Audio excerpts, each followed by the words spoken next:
Comienzo dando las gracias, no solo porque sea de buena educación, sino porque lo hago de todo corazón, por encontrarme de nuevo en estos magníficos salones del Alcázar para pronunciar una conferencia a la que he sido invitado en relación con el rey Enrique IV.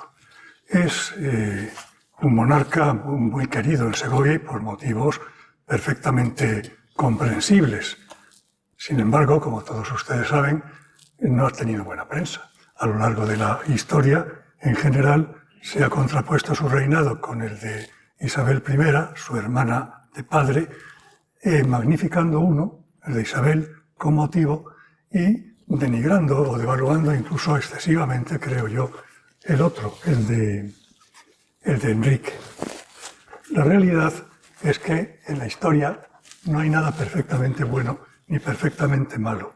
E incluso a veces sucede que los periodos tenidos por malos son el prólogo indispensable para que luego haya otros mejores u otros buenos.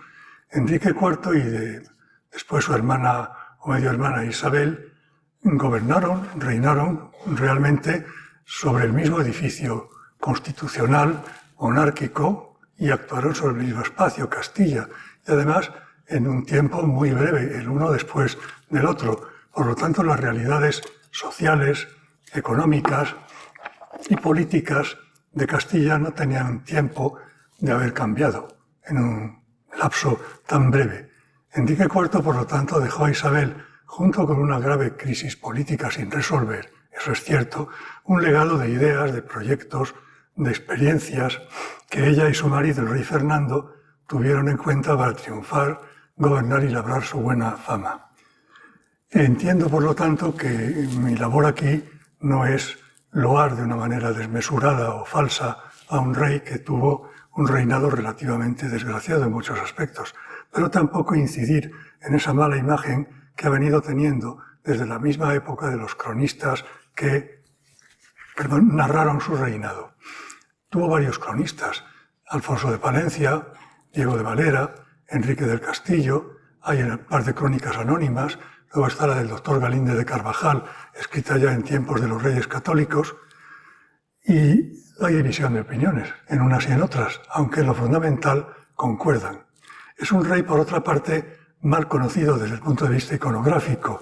En el programa que he tenido, en fin, el gusto de repartir con la ayuda de doña Blanca y de los miembros del patronato, verán ustedes que hay solo dos imágenes, en un caso y en otro solo uno. Hay una imagen que es la más conocida, la tomada del viaje, de las notas de viaje de Emmental, tengo por aquí el nombre, el barón de Emmental, que viajó por Castilla y Portugal en el año 1457 y que le muestra todavía joven.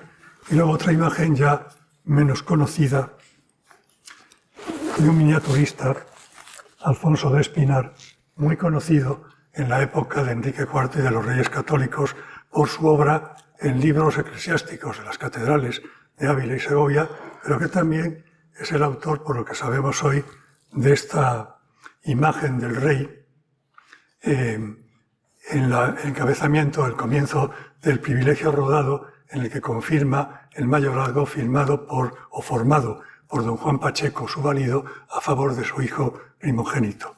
Esta miniatura se considera un retrato auténtico en el año 63. Está datada, puesto que es la misma fecha del privilegio rodado en cuestión. Cuando alguien se ve en la obligación de explicar cómo es la vida de una persona, de hacer una biografía, aunque sea una biografía política, la primera dificultad con la que se tropieza es que no se puede aislar a la persona de su contexto social, político, económico, territorial, ni de su historia. Entonces estaríamos estudiando un árbol sin ver el bosque en el cual está.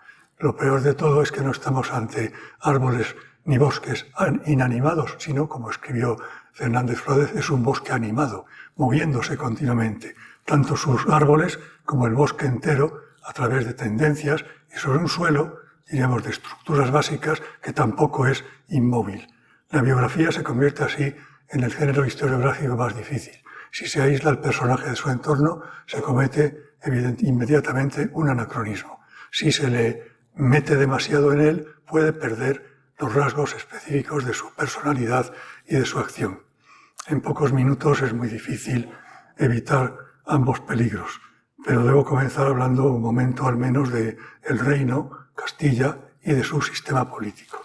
Y para ello me valdré no solo de los libros y de las investigaciones actuales, sino de la evocación de un cortesano, Fernando de la Torre, que en 1454, nada más acceder al poder Enrique IV, le escribió una larga carta desde París, indicándole las enormes posibilidades que tenía para reinar. Un reino rico, un poder regio indiscutido y fuerte, y una capacidad tanto de recaudación fiscal como de movilización militar sin igual en la Europa occidental, lo que hacía que fuera, paradójicamente, un rey más rico y poderoso militarmente que sus contemporáneos franceses, aunque gobernara sobre un reino 4 veces menos poblado y, en principio, bastante más pobre.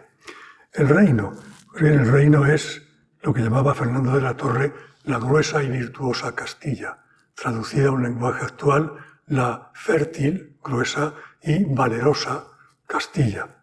Es un reino en aumento su población desde principios del siglo XV, después de la crisis del siglo anterior. En algunas regiones, Andalucía, por ejemplo, este aumento se percibe ya mucho más a mediados del siglo. En otros países europeos comenzó después.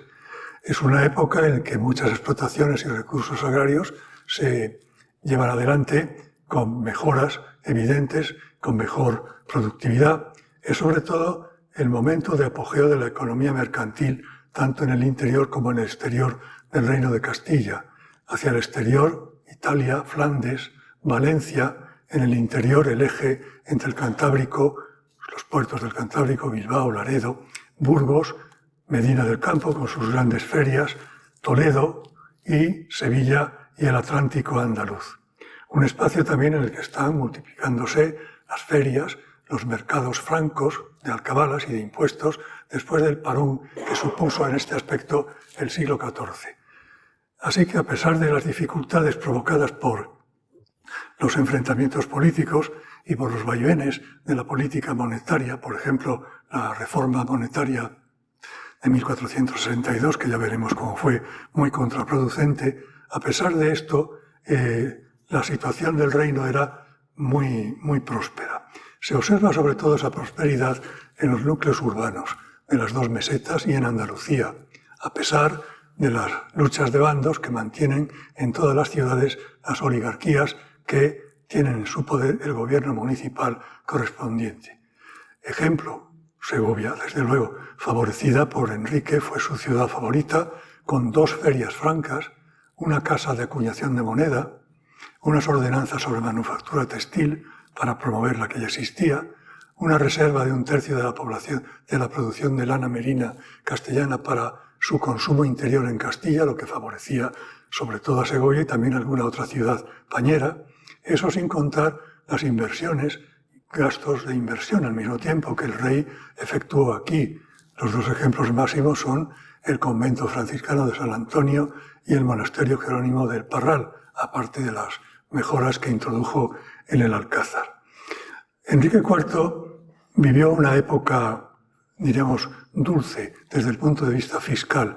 En los primeros años de su reinado fue un rey rico, porque en Castilla el nuevo sistema fiscal basado en impuestos sobre el tráfico de mercancías y sobre el consumo, las aduanas, los portados, la alcabala, todo él estaba bajo el control directo del rey, tanto en el realengo como en los señoríos de la nobleza. A eso se añade que al llevar adelante la guerra contra Granada en los primeros años de su reinado, los pontífices otorgaron bula de cruzada, cuyos ingresos aumentaron notablemente los que ya tenía de una manera ordinaria la monarquía.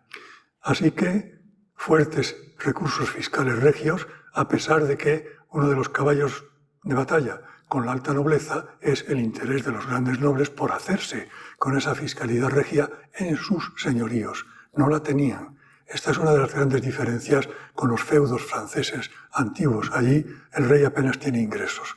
En cambio, los señoríos jurisdiccionales modernos de Castilla, la mayoría de los ingresos son suyos. Basta con ver las cuentas de un señorío en época de Enrique IV, por ejemplo, Plasencia, que era de los Zúñiga, para ver que el 80% de las rentas que cobraba allí el señor eran del rey. Se las había cedido por un sistema que se llama tasa de señoríos, que empezó a practicar precisamente Enrique IV. Respecto al sistema político, también esto conviene que quede claro para entender lo que pasó en aquel reinado. La monarquía era el sistema político propio de Castilla. La teoría del poder monárquico se expresa ya con toda claridad en la segunda de las 7 partidas de Alfonso X el Sabio hacia 1265. En el seno de este sistema se articulaban y se jerarquizaban las formas de ejercicio del gobierno, del poder. Primero, el poder del rey, que en cada momento encarnaba a la monarquía.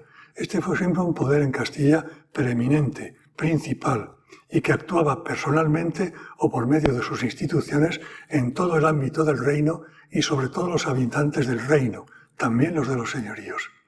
El segundo poder gubernativo son las autonomías municipales, los concejos de las ciudades y villas de realengo, en los que tenemos que entender que no solo tenían una autonomía de gobierno en el casco urbano de la ciudad, como ocurría en otras partes de Europa, sino también sobre la tierra que las rodeaba y que se les había adjudicado como una especie de señorío colectivo. Tierra muy extensa, la de Segovia dividida en sexmos, son varios miles de kilómetros cuadrados, con muchas aldeas. La de Sevilla, por poner otro ejemplo, tenía una tierra de 12.000 kilómetros cuadrados, con más de 100 poblaciones en ella. De manera que sería un error creer que un concejo o un municipio de la época era un poder local. No, era más bien un poder territorial, de mayor o menor dimensión, autónomo. Y lo mismo ocurría con el tercero de esos poderes, el de las casas de la alta nobleza y de las instituciones eclesiásticas que ejercían jurisdicción sobre villas y lugares en forma de señorío. El número de señoríos, como veremos, crece mucho desde mediados del siglo XIV, pero a pesar de eso sigue siendo inferior al de otras partes de Europa y sobre todo son unos señoríos de nuevo cuño que no se pueden confundir en su alcance con los feudos antiguos propios de la Francia que empezaron a formarse en tiempos postcarolingios y en los siglos X y XI. Se trata de una feudalización, por decirlo así, de nuevo cuño, no como han dicho muchos autores de una refeudalización, porque es que antes no había habido señoríos de este tipo, nunca, en Castilla. Bien, y por último, Castilla estaba integrada, como el resto de Europa occidental, en el poder religioso y también político común a la cristiandad occidental, que es la Iglesia, cuya cabeza era el Papa, lo que genera un conjunto de relaciones no solo religiosas o eclesiásticas, sino de poder político entre el rey, el Papa y los obispos. Estas relaciones varían en la práctica según épocas y situaciones, pero no se puso nunca en cuestión los fundamentos monárquicos y la capacidad superior del rey. El rey es la cabeza del reino, encarna la res pública, administra las regalías que son propias de ella, legisla en exclusiva, hace justicia, dirige al reino en paz y en guerra, moviliza tropas en todo el reino y cuenta, como ya he dicho, con los principales recursos hacendísticos. Incluso posee la capacidad, en casos extraordinarios, de actuar más allá del marco jurídico establecido, de la ley positiva, y actuar absolutamente, a legibus solutus, eso quiere decir absolutismo, por medio de la gracia o de la merced real. Y este poder extraordinario, entre otros, son los que querrían mediatizar los grandes nobles en tiempos de Enrique IV, como vamos a ver enseguida. Porque a mediados del siglo XV estaba llegando a su apogeo un fenómeno muy anterior, que había comenzado desde 1369 con el acceso de Enrique II y de la dinastía Trastámara al trono. Es el nacimiento y el crecimiento de unas 2 docenas de nuevos linajes de alta nobleza en diversas circunstancias, en especial la mayor parte de los nuevos entre 1420 y 1480. La actitud política de estos linajes consistió siempre en controlar recursos políticos y fiscales propios del poder real. ejerciendo cargos de la corona y también mediante el aumento de número e importancia de sus señoríos que el rey les otorgaba, y también, esta es la tercera faceta, mediatizando el poder municipal en las ciudades de realengo, donde viven la mayor parte de estos grandes nobles y procuran que no se haga nada sin su previo consentimiento. A cada gran casa noble le podemos ascribir una ciudad de realengo. Los Mendoza, Guadalajara; los Guzmán, Sevilla; los Pimentel y los Enríquez, Valladolid; los Velasco, Burgos; los Ayala y los Silva, Toledo, y así sucesivamente. Es decir, a pesar de que se ha dicho a veces que los nobles querían hacer una revolución política antimonárquica, no era nada de eso. Todo lo contrario. Lo que querían era controlar el poder monárquico para acumular y consolidar más y más poder y riqueza, dominándolo, influyendo en el poder y en el gobierno del rey mediante juegos de pactos, de alianzas, de validajes, de pugnas continuas entre unos y otros grandes nobles que tienden a formar bandos, a menudo bajo la dirección de algún pariente de la familia real o incluso del heredero del trono, como ocurrió con Enrique IV, o bien que actúan hacia la monarquía a través del fulcro, digamos, del intermedio de un privado, don Álvaro de Luna con Juan II, Juan Pacheco con Enrique IV. Ante esta situación de, diríamos, acoso, no de derribo, no querían derribarlo, sino de acoso al poder, los reyes, aparte de su propio poder, cuentan con el de las ciudades autónomas de realengo, reunidas en cortes. Las cortes en el siglo XV, se ha dicho, son débiles a la hora de proponer programas de gobierno, pero otorgan servicios, impuestos directos inmediatos, que enriquecen al rey habitualmente, porque aunque sean extraordinarios, no pasa año ya sin que se cobre en el siglo XV. Y son una institución, las Cortes, fundamental, porque en ellas se proclama el ordenamiento político y jurídico del reino, colaboran con los letrados del Consejo Real y en casos de crisis las Cortes y las ciudades tienen capacidades de reacción propias mediante la formación de hermandades para asegurar el bien público y la paz, como veremos. Y por último, el alto clero. El alto clero casi siempre apoya al poder real, procurando evitar excesivas injerencias del rey en los asuntos económicos, rentas de la Iglesia. No hay que olvidar que la Iglesia, como tal institución, era la mayor perceptora de renta en Castilla y en toda Europa en aquel momento. Y apoyo, pues, de tipo doctrinal, didáctico. Todos los reyes tuvieron como preceptores obispos o como asesores. Alfonso de Cartagena lo fue, y mucho, de Juan II. Lope Barrientos, como veremos, obispo de Cuenca, fue el preceptor de Enrique cuando era infante. También había prelados nobiliarios, casi todos surgen de linajes nobles. No está bien visto un prelado de origen plebeyo. No puedo poner los ejemplos, pero se consideraba natural que la aristocracia eclesiástica fuera por sangre parte de la aristocracia seglar. Algunos de ellos salieron más políticos que eclesiásticos, por ejemplo, Alfonso de Fonseca, arzobispo de Sevilla, o Alfonso Carrillo, arzobispo de Toledo en tiempos de Enrique IV. En cierto modo son los precursores de Pedro González de Mendoza, el cardenal de España, gran asesor de Isabel y de Fernando, que se llegó a llamar el tercer rey de España. Pues bien, veremos cómo Pedro González de Mendoza empieza a actuar ahora, en tiempos de Enrique IV, en apoyo del rey en los últimos años de su reinado. Y más allá de los obispos, los reyes buscan siempre la concordia, el apoyo efectivo de Roma. Y hay que decir que Enrique IV lo obtuvo, fue un rey muy bien visto en Roma. Calixto III, el primero de los papas Borja o Borgia, Pío II, Pablo III, Sixto IV, siempre procuraron apoyar a Enrique incluso en los momentos más difíciles de su reinado. Por lo tanto, pues, resumiendo, Enrique IV vive en el seno de un tiempo largo, político, iniciado en el último tercio del siglo XIII con Alfonso X y más cerca en 1369. Un tiempo en el que se llega a la máxima exasperación en la pugna entre las diversas posibilidades de reparto y de ejercicio del poder.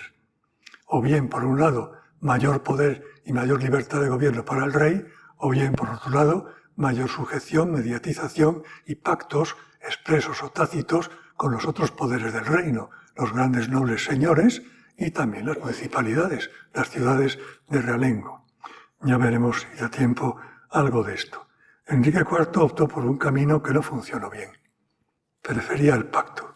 Isabel I, en cambio, a la vista de los resultados que ella vivió en primera persona, optó por un camino relativamente distinto.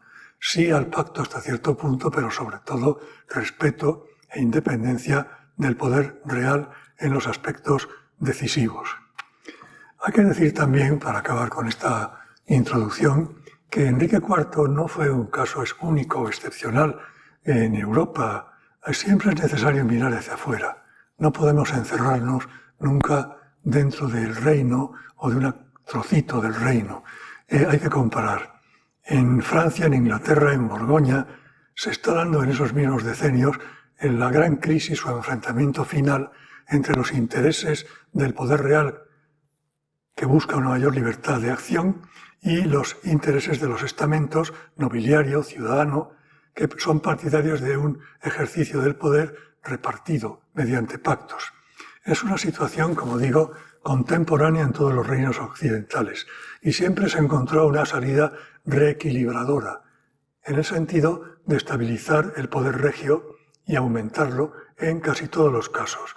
Veamos, Francia, Luis, heredero de Carlos VII, en su época de príncipe, de Delfín, fue pronobiliario, encabezó las ligas nobiliarias de 1440 a 1461, que en cuanto llegó a la realeza intentó girar, pero los nobles ya estaban bien organizados. Tuvo que hacer frente a la Liga del Bien Público, 1465, exactamente en el mismo momento de la crisis del reinado de Enrique IV en Castilla, y poco a poco restaurar su autoridad también frente a un gran noble, Carlos el Temerario, duque de Borgoña, al que derrotó y acabó muerto en una batalla en 1477. En Flandes, señorío del duque de Borgoña, quien se revuelve contra el duque son las ciudades, Cante, Brujas, Bruselas, Amberes, buscando una mayor autonomía municipal. En Inglaterra es la época de la Guerra de las Dos Rosas, los Lancaster, una rama dinástica, contra los York, otra rama, el momento en que surge un gran noble, el conde de Warwick, al que se llegó a llamar Hacedor de Reyes. Era un Juan Pacheco inglés y estuvo actuando justo en los mismos años que Pacheco lo hacía en Castilla, entre 1455 y 1469.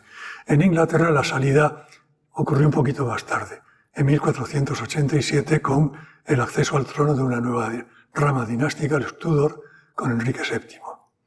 Y por último, dentro de la España de la época, tenemos el caso de Juan, rey consorte de Navarra, heredero de Aragón y rey de Aragón desde 1458, enfrentado en Navarra con su hijo Carlos desde 1451 y en la corona de Aragón con la Generalidad de las Cortes de Cataluña, rebeldes desde 1461 hasta que se llegó a una concordia en 1471.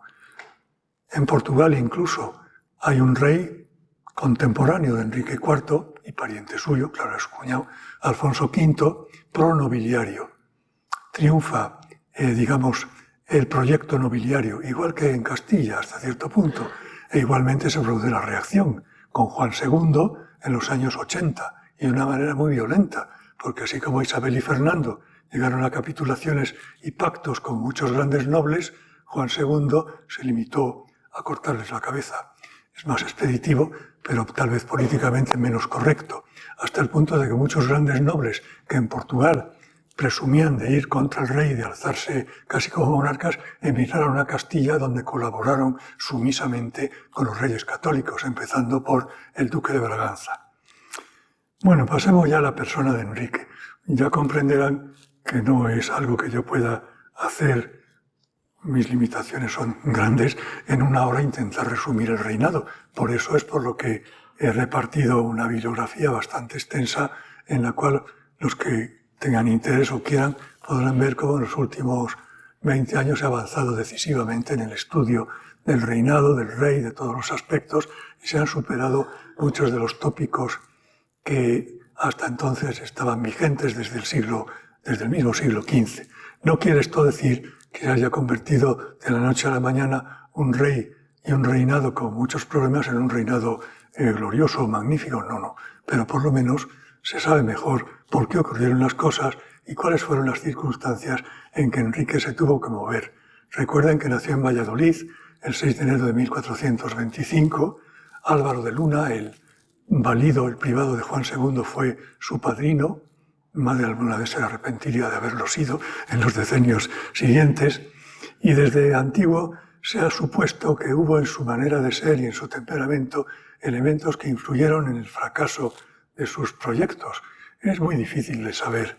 Es evidente, ya desde el análisis un tanto inmisericorde al que se sometió don Gregorio Marañón en 1930 en su librito Ensayo biológico sobre Enrique IV de Castilla, hecho al modo freudiano, bueno, ha seguido habiendo estudios sobre la personalidad, las enfermedades, etcétera, de este rey que tienen indicados en la bibliografía que les he repartido.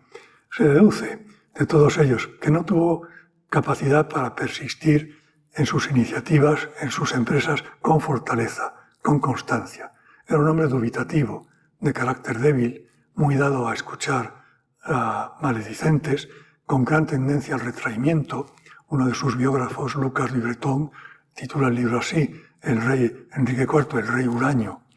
Y le gustaba, pues, vivir en Balsaín, en el Pardo, en los parques forestales, ir de cacería, establecer monterías. En 1462, un año que conocemos muy bien porque se conservan las cuentas del año, es el único. De los 360 días del año se pasó 70 de monte, en distintos montes, Balsaín, El Pardo, Robledo de Chabela, Soria, Logroño, según sus viajes. No le gustaba mostrarse en público y en la corte, lo cual no quiere decir que no lo hiciera. Las fiestas de corte de Enrique IV a veces fueron tan suntuosas como las de Juan II. Recordemos la que dio lugar a la fundación del monasterio del Paso de los Jerónimos en Madrid en 1462. Pero desde luego no le gustaba. Era también algo hipocondríaco. Vemos en las cuentas de su farmacéutico cómo estaba a base de jarabes e infusiones diarias, cómo todos los días le facilitaban 6 onzas de azúcar. No creo que se las comiera todas, pero es posible que fuera diabético en sus últimos tiempos. Y también, por supuesto, fue un gran devoto de Santa Polonia. Y dirán ustedes, ¿ya cuenta de qué viene esto? Pues Santa Polonia es una santa cuyo culto se desplegó ampliamente en el siglo XV, que fue el siglo en que empezó a consumirse en Europa caña de azúcar, porque es la patrona de los dentistas. Entonces, todas las caries, los males de boca, etcétera, que producía el consumo indiscriminado de azúcar de caña, pues llevaban a una devoción especial a la abuela de Santa Polonia. Bien, también es posible que tuviera problemas sexuales íntimos, pero no hay que dejar de llevar por las insinuaciones y por las calumnias, porque fue ahí donde más incidieron las calumnias durante su reinado, sobre todo desde que en 1465 la rebelión de los nobles pues se duplicó en una guerra de propaganda. Y todo lo malo que se podía decir de Enrique se dijo y muchas veces persistió. Hay que indicar también que fue un rey más eficaz políticamente que su padre, Juan II. Juan II cuenta con un pequeño, esquema biográfico escrito por Pérez de Guzmán en su obra Generaciones y Semblanzas, en donde afirma, sin ningún empacho, que no trabajó ni un solo día de su vida. En cambio, Enrique IV, que cuenta con otro esquema de este tipo hecho por Hernando del Pulgar en Claros Varones de España, le pone mucho mejor. Era un hombre inteligente, dado al consejo, que cuando quería tenía buenas iniciativas, pero no las llevaba luego después a término.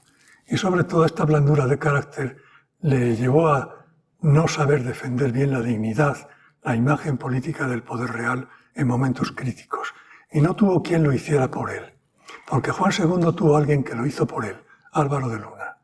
Era un valido enormemente ambicioso, formó un enorme cúmulo de señoríos suyos, dados por el rey, una masa de riqueza mueble enorme, que al final, cuando le hizo ejecutar, el rey se apoderó de ella, estaba en el castillo de Escalona, tuvo mala suerte porque murió sin hijo varón y su herencia se disipó. Sus señoríos pasaron a otras casas nobles, etc.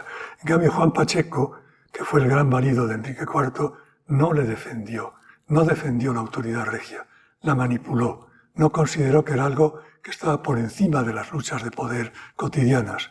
Y ese sí que tuvo suerte, porque creó un enorme señorío en torno al marquesado de Villena y otros muchos señoríos, obtuvo títulos, marqués de Villena, duque de Escalona, tuvo además 12 hijos, 3 varones y 9 mujeres, con lo cual emparentó con casi todas las otras familias de la alta nobleza del país y esto le hizo invulnerable prácticamente, y dejó un título señorial bien asentado, marqués de Villena, duque de Alburquerque, que ha llegado hasta nuestros días, junto con otros. Pero como digo, no tiene comparación en este aspecto con Álvaro de Luna. Álvaro de Luna era promonárquico. Algunos de sus consejeros, ya mayores, fueron asesores de Isabel la Católica. En cambio, Enrique IV no contó con este apoyo. Pacheco le desgastó. Y una de las cosas que uno se pregunta es cómo llegó a tener Juan Pacheco un poder tan enorme sobre Enrique IV, que aun en los momentos más adversos, cuando le había derrocado, porque fue él quien manipuló la situación para derrocar a Enrique IV, año y medio después, Enrique vuelve a hablar con él y a hacerle caso, para intentar que le vuelva a hacer rey. Son cosas que no se explican. Bueno, se pueden empezar a explicar, y más aquí en Segovia, si piensan ustedes que Enrique empezó el monasterio del Parral, aquí a la vera, con ánimo de enterrarse en él. ¿Y quién está enterrado ahí? Juan Pacheco. Le quitó hasta la tumba a su rey, que acabó en Guadalupe, al lado de la única mujer a la que realmente, o tal vez, quiso en su vida, su madre, la reina María de Aragón, mujer de Juan II, que murió en 1445, y los que hemos tenido últimamente, porque antes no se conocía, la suerte de ver la testamentaría de María de Aragón y los autos de su entierro y funerales, hemos comprobado que quien la llevó a Guadalupe a enterrar y se hizo cargo absolutamente de todo fue Enrique. Su marido Juan II no movió un dedo. No debían llevarse muy bien. Bueno, mejor dicho, se llevaban muy mal. Entre otras cosas porque María de Aragón era hermana de Alfonso V de Aragón y del infante don Juan, los infantes de Aragón que hacían la vida imposible al pobre de Juan II, ¿no? Eran primos hermanos suyos. Se ha dicho que Enrique procuró evitar la figura del privado omnipotente, otorgando también su confianza a otros cortesanos, pero era contemporizador, confiado en exceso, y se ha dicho que generó un validaje múltiple, la frase no es mía, en sus intentos de romper o contener el monopolio de Pacheco, y que para ello multiplicó mercedes y concesiones y excitó las apetencias de poder de unos y otros nobles hasta acabar en la crisis de 1464. Porque en política, todos lo sabemos, hay gente insaciable. Cuanto más se les da, más piden. De manera que la fórmula ideal es no dar desde el primer momento porque no van a dejar de pedir. De todas maneras, anticipando lo que ahora os tengo que decir a continuación, vamos a fijarnos un poco en la persona de estos competidores, entre comillas, de Juan Pacheco y de su hermano, Pedro Girón, el hermano de Pacheco, que actuó siempre como segundo de a bordo. Pacheco era la cara amable, conciliadora, contemporizadora, era verdaderamente un mago de la diplomacia, convencía de todo a cualquiera. Girón, en cambio, era el expeditivo, digamos, el que actuaba por la fuerza directamente. La imagen sería un poco, diríamos, caricaturesca del poli malo y del poli bueno. Se puede aplicar aquí muy bien a Pacheco, por un lado, y a su hermano Pedro Girón, que fue conde de Urueña, maestre de Calatrava y al cabo fundador de la Casa Ducal de Osuna. Pues bien, ¿quiénes fueron los, se dice, competidores de esta pareja omnipotente? Primero, Juan de Valenzuela, un pequeño hidalgo al que Enrique adoptó, se hizo muy afecto a él en los años primeros de su reinado y que Pacheco alejó, haciendo que le nombraran prior de la Orden Militar de San Juan. Segundo, Gómez de Cáceres, igual un pequeño hidalgo extremeño, llega a la corte, el rey se encapricha con él, le hace maestre de Alcántara y con ese motivo Pacheco consigue que se vaya de la corte. a Alcántara, a Extremadura. Miguel Lucas es también un pequeño hidalgo, procede de Belmonte, era paisano de Juan Pacheco, que le trajo a la corte, en mala hora lo hizo. El rey también se aficionó a Miguel Lucas y a su valor en el combate. En 1458 le llevó a nombrar condestable de Castilla y varón con V, de armas, por su destreza en los torneos, y en ese momento Pacheco consiguió alejarle. Se le otorgó la capitanía del reino de Jaén y de la frontera de Granada y pasó a vivir en Jaén. Se casó con una señora de la nobleza local, doña Teresa de Iranzo, y por eso hoy todo el mundo le llama Miguel Lucas de Iranzo.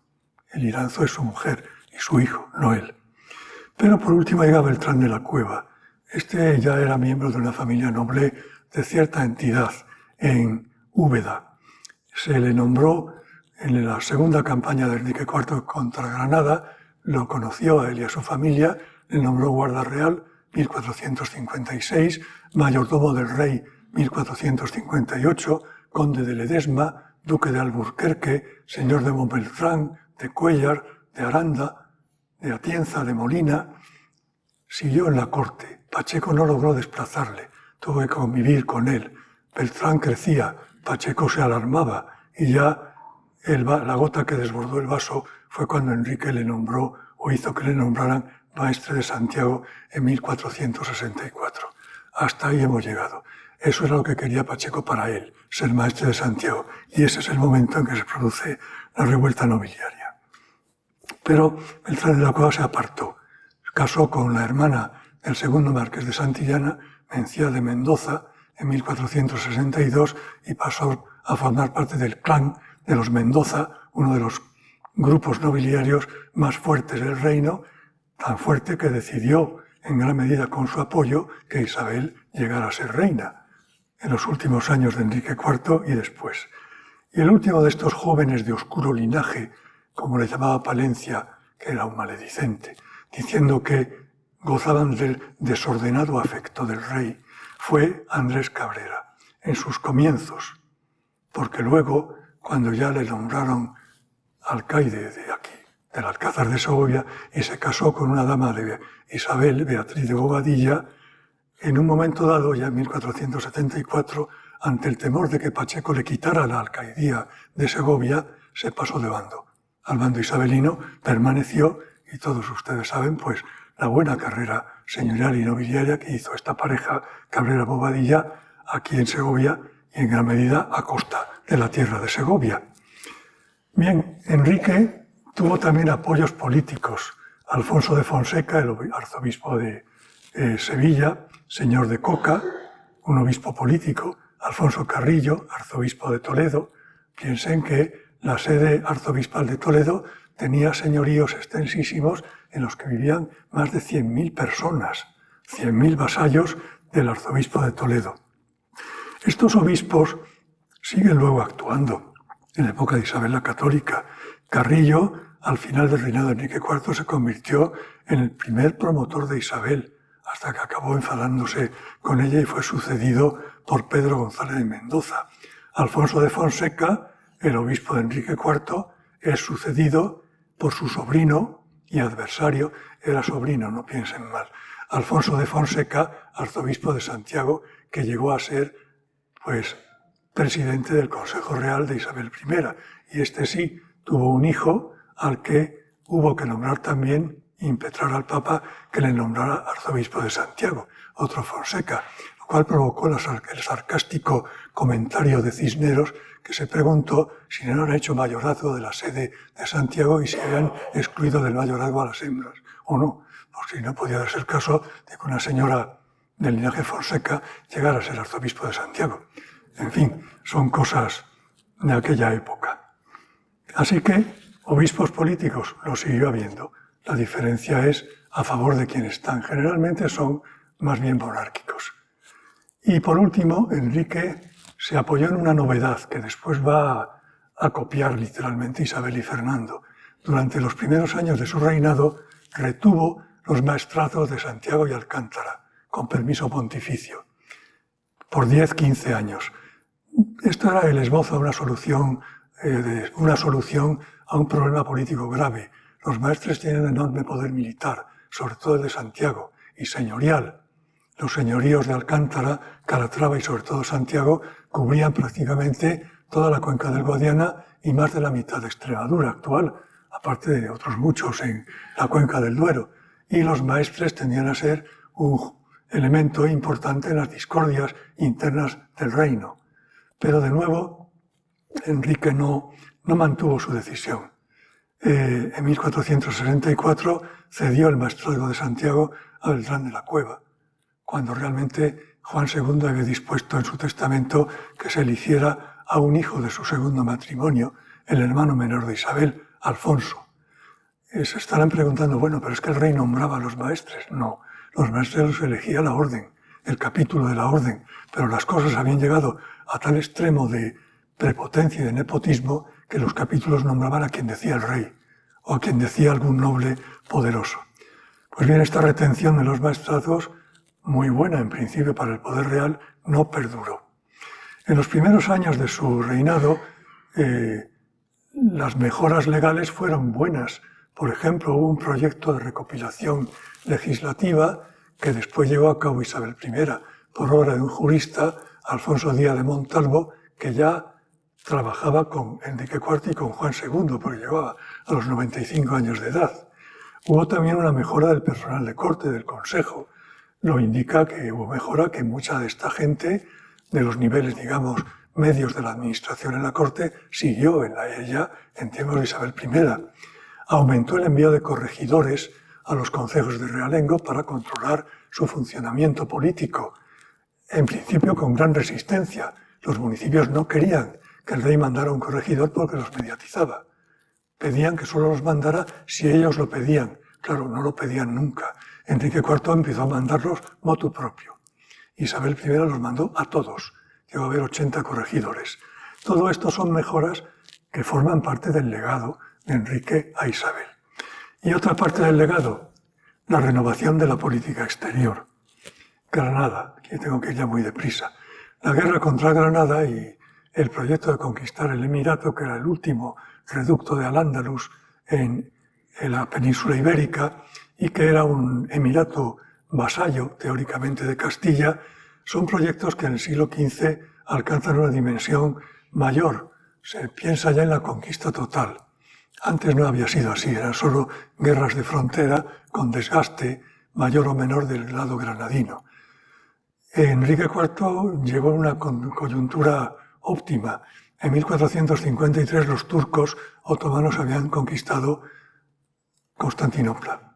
Se había producido un sentimiento de alarma en toda Europa occidental. Pensé que Constantinopla era la capital del Imperio Romano de Oriente.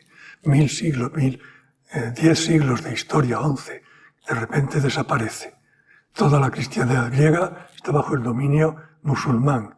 ¿Cómo reaccionar? Los otomanos estaban en los Balcanes, todo lo que fue hasta hace no mucho tiempo Yugoslavia era parte del Imperio Otomano ya. La reacción, se pensaba, tenía que venir de Occidente, por lo menos evitar que entraran en el Mediterráneo occidental. Por eso, cuando Enrique IV pidió al Papa la bula de cruzada para obtener limosnas con las cuales financiar, al menos parcialmente, sus campañas contra Granada, la obtuvo con mucha facilidad. Entre 1457 y 1462 se predicaron 4 campañas de la bula de cruzada, que, bueno, es como un impuesto. Lo único en que se diferencia es que tiene vías de derecho eclesiástico y se presenta como una limosna. Pero todos sabemos que a veces es más eficaz pedir limosna que exigir impuestos. Este es el caso. Y además eran grandes cantidades de dinero las que se recaudaban y se repartían después entre los gestores de la predicación, el rey y también la curia pontificia, que reclamaba entre un 10 y un 30% del importe para sus propias finalidades, o para la campaña, para la cruzada contra los turcos, por ejemplo, que intentó Pío II en Asilio Piccolomini en 1457. Bien, pues las campañas de Enrique IV contra Granada parece que fueron un fracaso, pero no, estaban bien pensadas. El esquema es el mismo que luego va a seguir Isabel y Fernando. Una estrategia de desgaste, de asfixia económica, talas en primavera y en otoño para provocar hambre en las ciudades granadinas, escaramuzas que no fueran batallas campales, no cercos prolongados de desgaste porque costaban mucho dinero y nada de batallas campales que no decidían nada pero que eran costosísimas en vidas humanas. Y segundo punto de la estrategia, intervenir en las luchas internas de los nazaríes, porque el Emirato nazarí desde principios del siglo XV está en guerra civil. Hay sultanes, por así decirlo, contra sultanes, bandos. El rey de Castilla apoya a uno u otro bando y eso da lugar a una debilitación del enemigo muy importante. Es lo que hizo también Isabel y Fernando al apoyar a Abu Abdil contra su padre Abul Hassan. Es el último capítulo de una historia que viene reproduciéndose desde la época de la campaña de Antequera de 1410 con Fernando de Antequera. Y es lo que explica también de refilón algo que los nobles rebeldes echaban en cara a Enrique IV, que era maurófilo, que era medio moro, porque tenía caballeros moriscos en la corte y formaban una guardia personal del rey, algo así como la Guardia Mora. Pero la de Enrique IV no hay que extrapolar a tiempos más recientes. Pues bien, estos moriscos eran caballeros, aristócratas granadinos exilados, a los que Enrique IV protegía y tenía en cierto modo como rehenes en el transcurso de sus guerras contra Granada. Isabel I ya no tuvo que hacerlo, pero acogió en la nobleza castellana a linajes de la rama nazarí rebelde al sultán. Por ejemplo, al linaje de Yahya al-Nayar lo convirtió en marqueses de Campotejar directamente. Es decir, nada de maurofilia. Que Enrique IV a veces se vestía a la morisca, sí, y no hay que irse muy lejos para verlo. Ahí arriba lo tienen. Al lado de Isabel la católica pone Enrique IV con 4 palos y vean que lleva un turbante encima. Pero es que también Isabel la católica le gustaba de vez en cuando vestirse a la morisca con alcandoras y tocas moriscas que eran muy cómodas y no por eso vamos a decir que era maurófila. En fin, era una parte, digamos, del descrédito, de la calumnia. Las campañas de 1455 al 58 no dieron lugar a grandes conquistas, pero machacaron los 2 puntos clave del Emirato, la Vega de Granada junto a la capital y la Hoya de Málaga junto a Málaga, que era la capital mercantil y el puerto de exportación granadino. Y en tercer lugar, la frontera de Jaén, que era la más dura, y la frontera de Gibraltar, donde se conquistó Jimena, Estepona, Archidona, el propio Gibraltar en aquellos años. ¿Podría haber conseguido mejores objetivos Enrique IV si se lo hubiera propuesto? Sí, pero gastando mucho más dinero. Habría tenido que reorganizar los procedimientos de movilización de tropas, habría tenido que desarrollar la artillería, fundamental para los cercos, habría tenido también que hacer asedios, como hicieron Isabel y Fernando, largos, con artillería y cerco total de la ciudad correspondiente. Y habría tenido incluso que formar un ejército monárquico fijo. Lo proyectó, 3.000 de caballo y 20.000 peones. No lo llevó a cabo. Esto es lo que hicieron los reyes católicos. También, durante la Guerra de Granada, con apoyo de la Hermandad de Ciudades. Y por último, el dinero de la cruzada. Era muy goloso.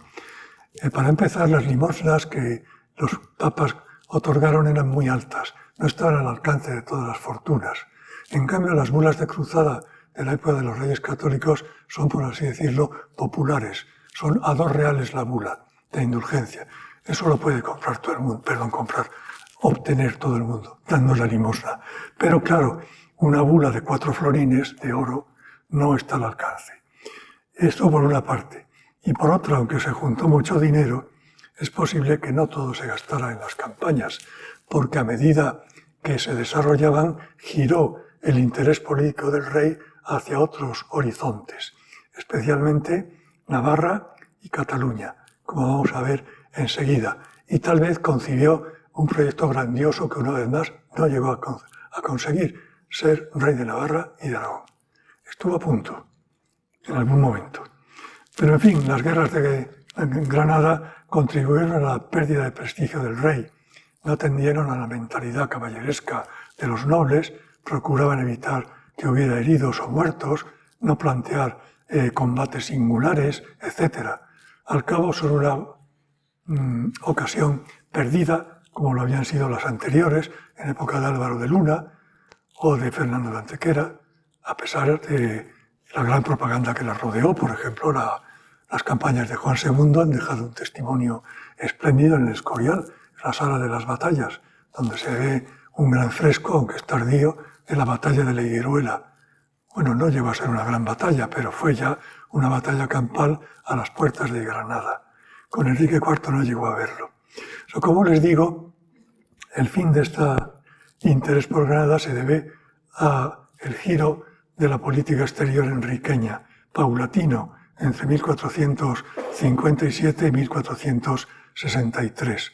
Durante aquellos años gobierna Juan Pacheco y Pedro Girón, y Pacheco gobierna a base de ceder señoríos a otros nobles, favorecer a unos, a otros sí, a otros no, ponerse a la cabeza de bandos nobiliarios, alejar a los validos que pueden oscurecer su poder dentro del rey o cerca del rey, mantenerse en el poder, por encima de todo.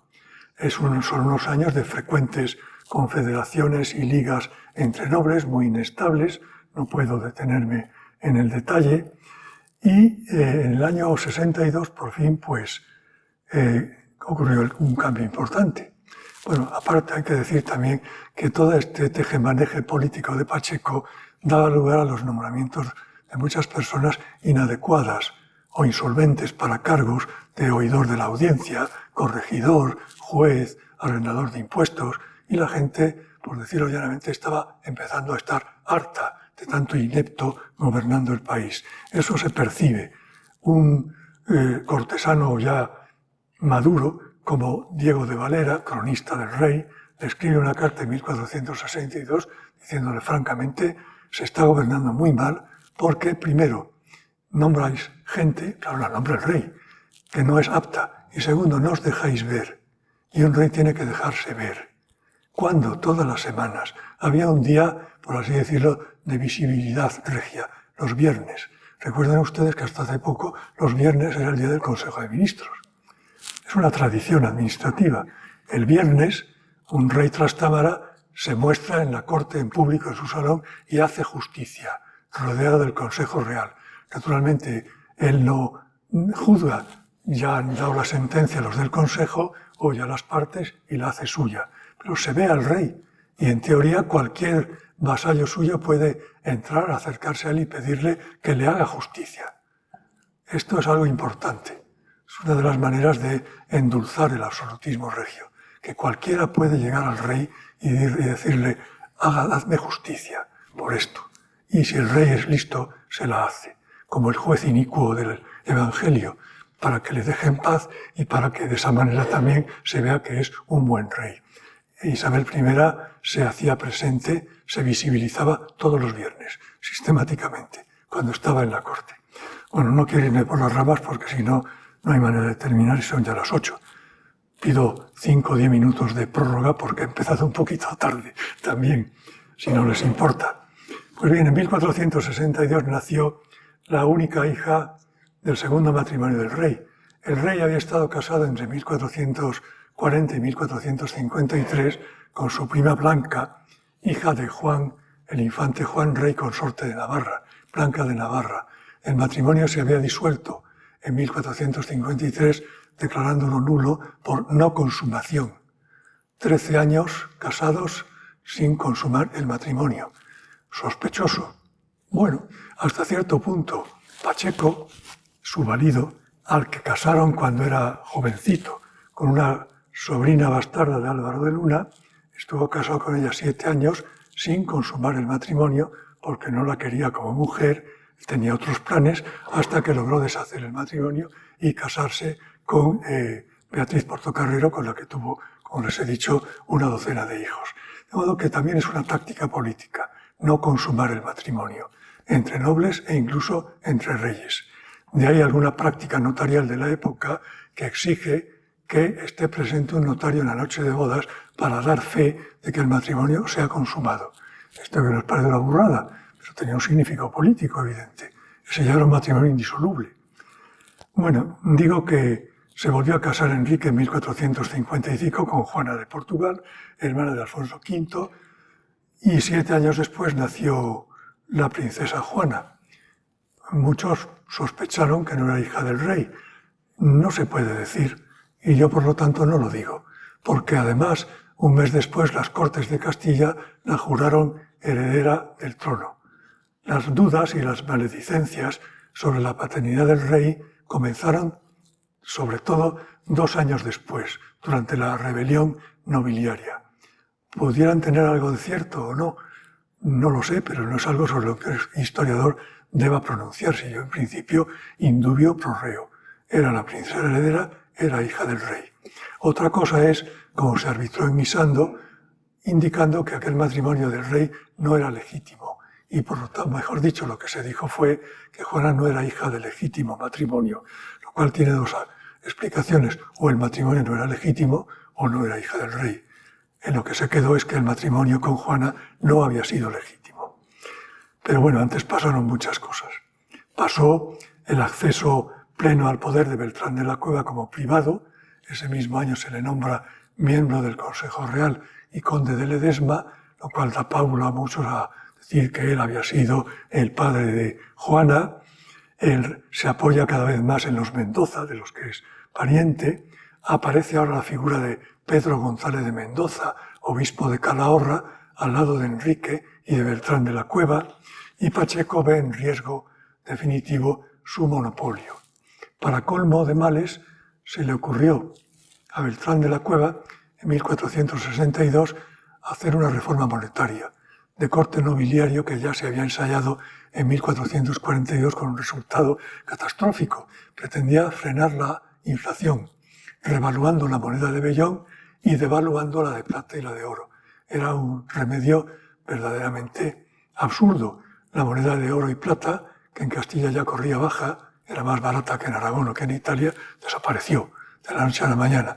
Y la moneda de vellón se revalúa y sigue creciendo, de modo que no hubo estabilización. Se creó un caos en las relaciones mercantiles cotidianas y un mayor descontento en el conjunto del reino que permanecería en los años siguientes, porque desde ese momento la crisis monetaria, el caos monetario fue en aumento. Mientras tanto, Enrique IV intentaba llevar a cabo su gran proyecto. Interviene en Navarra apoyando al verdadero rey, Carlos, príncipe de Viana, frente a su padre Juan, que aunque viudo de la reina, madre de Carlos, seguía aferrado a ser el rey efectivo. Apoya a Carlos y a sus partidarios, los beamonteses. Son los mismos que después apoyaron a Fernando el Católico en 1512, cuando incorporó Navarra a sus dominios.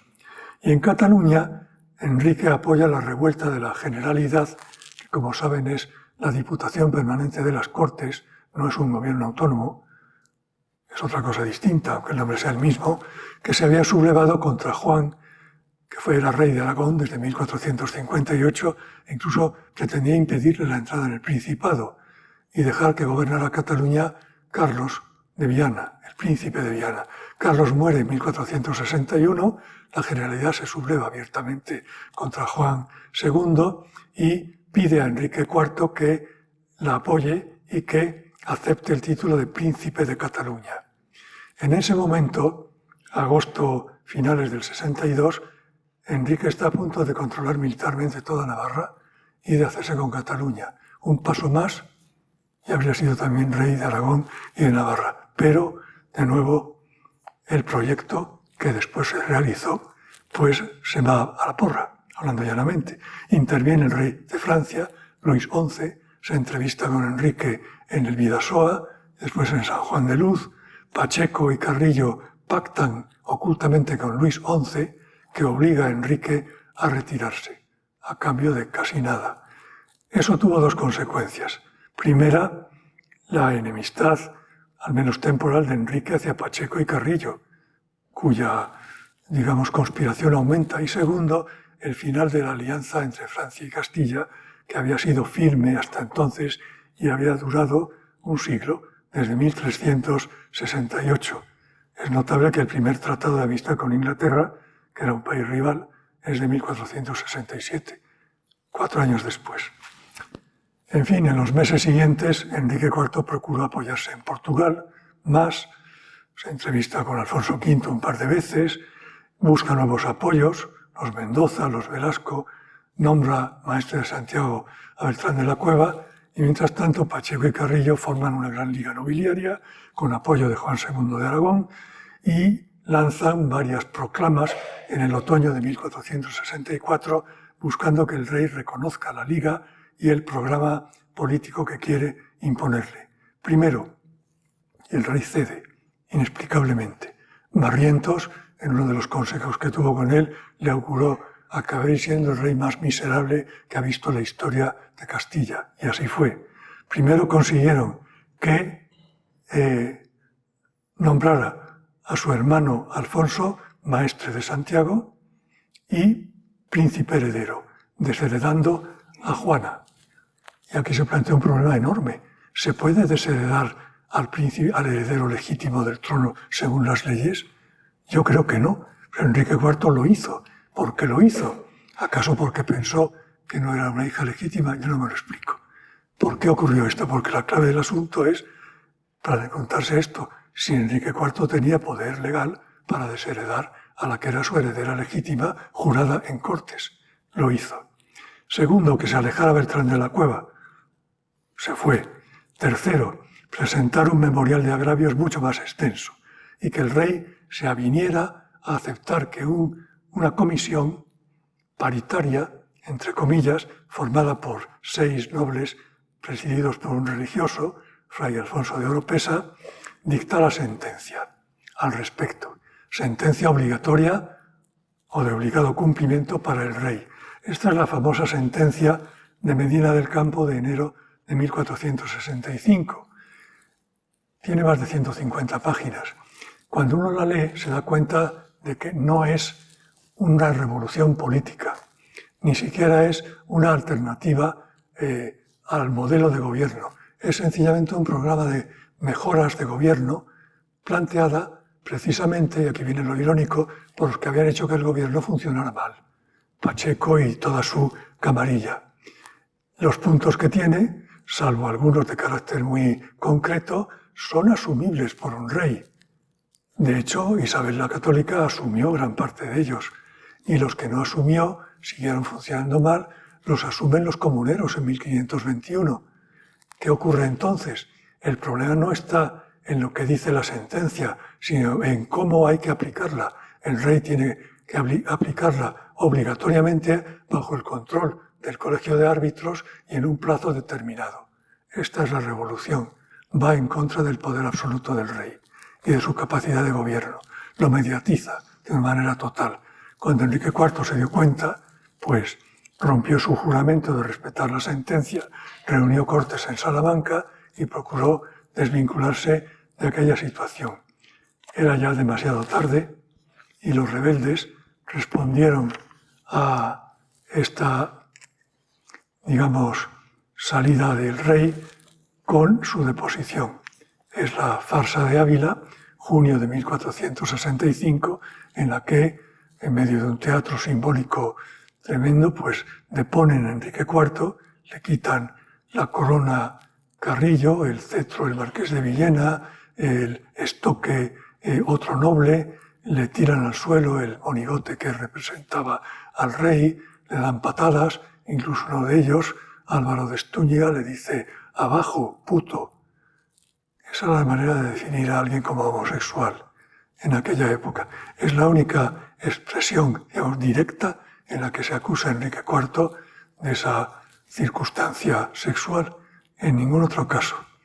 Yo no creo que fuera tampoco definitorio. En fin, la farsa fue una ruptura gravísima del orden político, tanto como su escenificación y su simbolismo. Se trajo a cuento la vieja doctrina del rey tirano o del rey inútil, incluso a San Isidoro de Sevilla: serás rey si obras rectamente, si no, no lo serás, rex eris y recte facias, etc.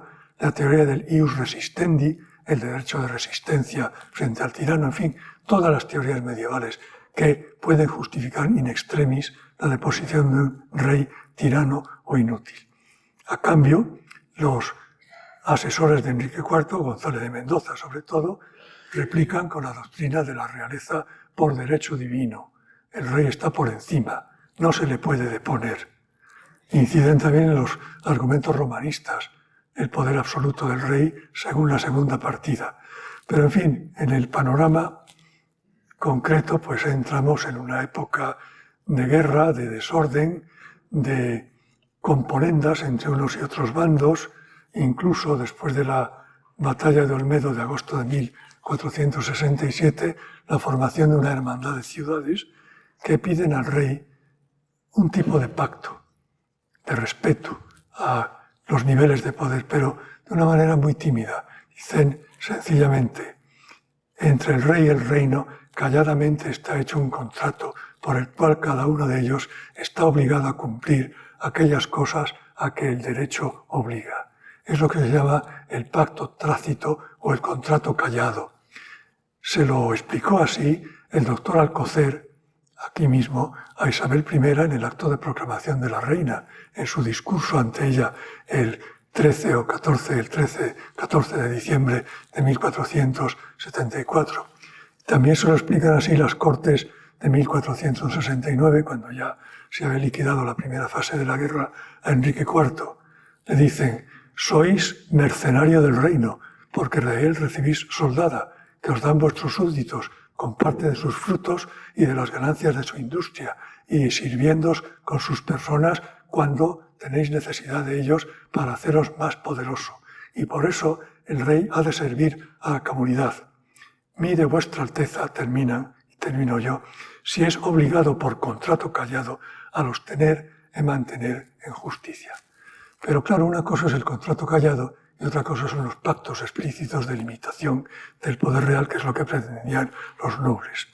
Y siguieron pretendiéndolo hasta que accedió al trono Isabel I.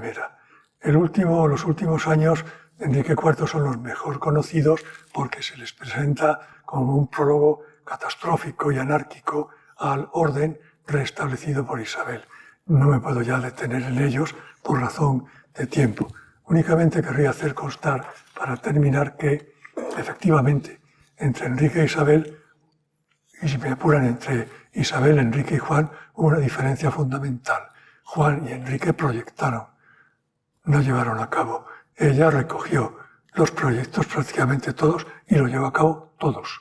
Alguno que incluso no me ha dado tiempo a mencionar, por ejemplo, el problema social suscitado por las revueltas y la hostilidad hacia los judeoconversos que arranca más o menos de la revuelta toledana de 1449.